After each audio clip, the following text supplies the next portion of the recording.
নুসরাত জাহান আপনি আমাদের ইউটিউব চ্যানেলে রেখেছেন, আমার বয়স যখন 10 কিংবা 11 বছর, আমি তখন একবার আল্লাহকে গালবন্ধ করে বসি। বড় হয়ে বিষয়টা বুঝতে পেরে আমি খুবই ভয়ে আছি, আমার কি ঈমান চলে গেছে?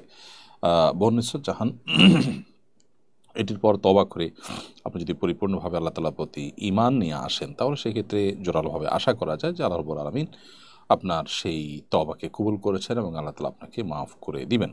বিধায় আপনি আল্লাহ সুবহানাহু ওয়া তাআলার প্রতি সেই আপনার যে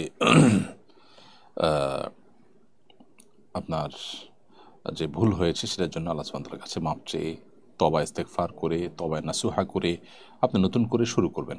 ইনশাআল্লাহ আল্লাহ তাআলা আপনার পেছনের গুনাহগুলোকে মাফ করবেন এবং নতুন করে কালিমা শাহাদা পাঠ করে আপনার কৃতকর্মের জন্য লজ্জিত অতৃপ্ত হয়ে মাপ চাবেন। এটাই আপনার নতুন করে শুরু করা হবে। তাজদীদে ঈমান বা ঈমানকে নবায়ন করে নেবেন। আধুনিক প্রযুক্তির যুগে